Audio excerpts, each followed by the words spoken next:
Steph, last year in the finals, J.R. Smith struggled. So far in the first 2 games, he's off to the same kind of start. What is it that you guys are doing on him to take him out of his comfort zone and making things difficult for him? Mainly, it's just like we were just talking about, not having any breakdowns, because some of the stuff they run for him, and they rely on some action that gets him free, especially for three-point shots. And then always just having a body, as close as you can on him and make him put it down on the floor. If he gets to the basket and makes a play, which he's obviously capable of doing, then we'll hopefully have help behind us. But you can't let him get open threes and get a rhythm, especially early in the game. So I know they're probably going to try to find ways to get him going in Game 3, and we need to stay locked in and focused on where he is at all times while still having 5 guys in help position for the other actions that they run. Any other questions for Tim right here? Second row.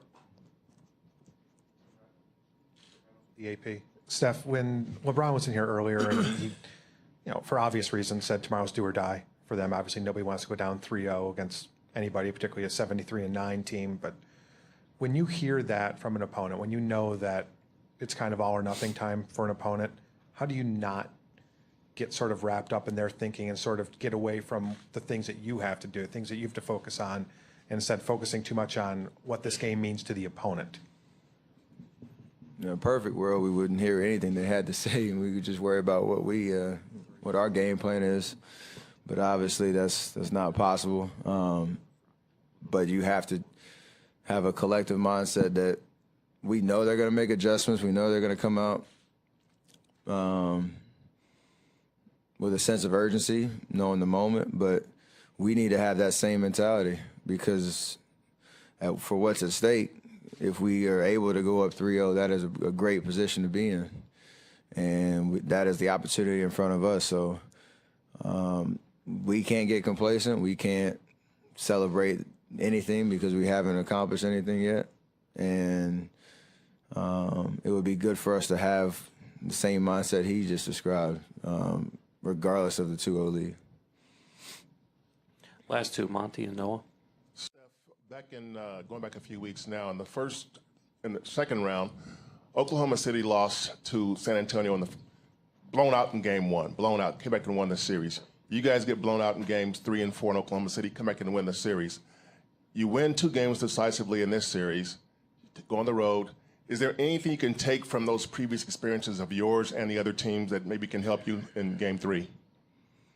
I think I talked a little bit about it back at home after Game 2. We've been on the other side of a big comeback, and obviously have seen other teams do it as well. So if there's anything we know is that it's possible, and for us,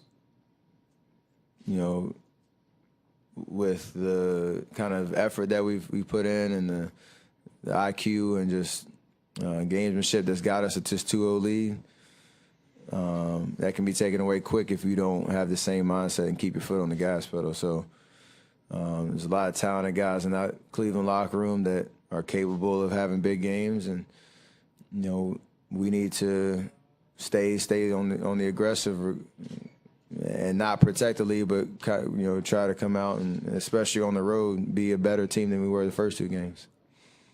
Noah, last one right here. Noah Kozlov, Cinesport. Have the Cavs showed you anything that's been unexpected so far? Not really. I mean, we know what their strengths are and who has the ball in their hands most of the time, and certain sets that they run. I mean, they have the opportunity to throw some different lineups out there that maybe an adjustment or 2 for Game 3, but based on having watched film and preparing for this series, we know the game plan of how we're going to defend certain guys, and we've stuck to it. So if there are adjustments to be made, then we're a pretty smart group that can do that on the fly and follow coach's lead. But we've done a good job so far.